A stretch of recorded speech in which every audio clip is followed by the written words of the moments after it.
2018 թվականին այդքան համոզված չէի, ինչքան այսօր եմ համոզված։ Արձագանքել է վարչապետը Երևանի պետական համալսարանում անդրադառնալով ուսանողներից մեկի հարցին։ Եթե կարողանար վերադառնալ 2018 թվական, հաշվի առնելով այն ամենը, ինչ ունենք այսօր, արդյոք այն ժամանակ կնախաձեռներ հեղափոխություն։ Ուսանողի թվարկած հանգամանքներից առանձնացնելով իր լեգիտիմության վերաբերյալ հարցը, վարչապետն ասել է, որ չի կարծում, թե 1991 թվականից այս կողմ Հայաստանում եղել է ավելի լեգիտիմ իշխանություն։ Ընդ որում,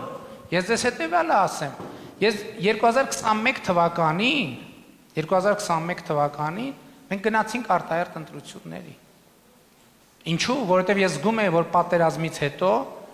այդ լեգիտիմությունը առնվազն հարցականի տակ է դրված։ Եվ ես չեմ կարող շարունակել լինել վարչապետ, եթե համոզված չլինեմ, որ ժողովուրդը դա թույլ է տալիս։ Եվ հենց այդ լեգիտիմության խնդիրը լուծելու համար, որ մենք գնացել ենք ընտրությունների։ Ընդ որում 2018 թվականի ընտրությունները, երբ որ ամբողջ միջազգային հանրությունը գնահատեց որպես ժողովրդավարական սկզբունքներին համապատասխանող, այն ժամանակ էլ ես ընդունում եի, ասում եի նաև միջազգային գործընկերներին, որ հասկանում եմ, որ երբ որ մի ուժ 70% ձայն է ստանում եւ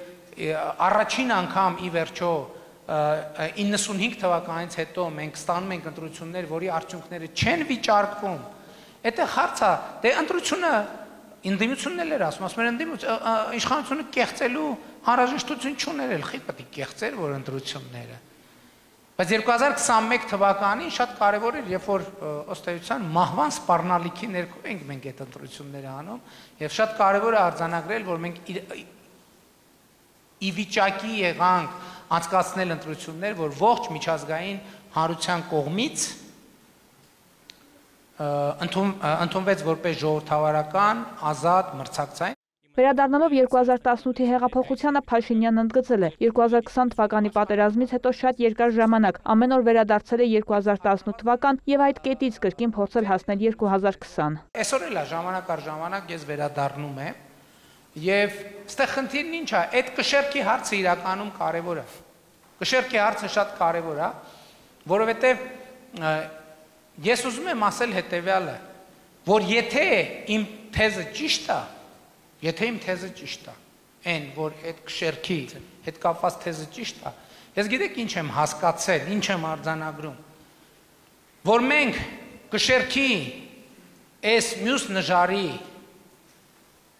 հայրենիքից մի մաս կորցրել ենք 44-օրյա պատերազմի արդյունքում, բայց ձեռք ենք բերել պետություն, որը ավելի ինքնիշխան է, որը ավելի անկախ է, որը ավելի ինքնուրույն է։ Այս համատեքստում վարչապետն օրինակ է բերել Հայաստանի սահմանային անցակետերում ստեղծված իրավիճակը, արձանագրել այս տարվա մարտի 1-ից անցման բոլոր կետերում ծառայություն են իրականացնում Հայաստանի Հանրապետության սահմանապահ զորքերը։ Թվում է, թե շատ տրամաբանական բան է, չէ՞, ինչ կա մի հատ էլ զարմանալու, որ մի հատ էլ գլուխ ենք գովում, անկախ պետություն ենք, բնականաբար մեր սահմանին պետքա կանգնի մեր սահմանապահները։ Այդ որոշումը ես եմ կայացրել, ես կայացրել եմ 2024 թվականին։ Ես կարող էի այդ որոշումը կայացնել 2019 թվականին, երբ որ թվում էր, թե քաղաքականապես եւ բոլոր առումներով շատ ավելի ուժեղ եմ եւ շատ ավելի պինդ եմ։ Ոչ, ես չէի կարող այդ որոշումը կայացնել 2018 թվականին, 19 թվականին, 20 թվականին, չէի կարող պարզապես։ Մտածելը նույնիսկ շատ դժվար էր, որ կարա այդպիսի բան տեղի ունենա։ Իսկ 2024 թվականին ես կարող էի եւ կայացրել եմ այդ որոշումը, մենք շնորհակալություն ենք հայտնել Ռուսաստանի Դաշնության այս ընթացքում մեծ ցուցաբերած աջակցության համար, բայց ասել ենք, որ գիտեք ինչ, մենք որպես պետություն հասունացել ենք, մենք մեր սահմանային կետերը ինքներս կարող ենք վերահսկել։ Փաշինյանն այս առումով իրականացված է համարում 2018 թվականի կարևորագույն թեզերից մեկը, որ իրենց մեծագույն առաքելությունը Հայաստանը պատմական ցիկլերից դուրս դնելն է։ Որն այդ պատմական ցիկլը։ Երբ որ կայսրությունների փլուզման համատեքստում մենք ստանում ենք պետականություն, կայսրությունների կոնսոլիդացման process-ում մենք կորցնում ենք պետականությունը։ Ես այսօր կարող եմ ասել եւ այս տրամաբանությամբ ես ասում եմ, որ նախորդող շրջանի մեր պատմությունը կորուստի պատմություն չի, նախորդող շրջանի մեր պատմությունը ձեռքբերման պատմություն է, որովհետև մենք ստացել ենք պետություն ունենալու եւ հարատև պետություն ունենալու շանս։ Հիմա մեզնից է կախված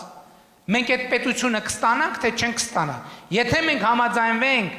մեզ սահմանափակել եւ այդպիսով սահմանափակել նաեւ ուրիշներին,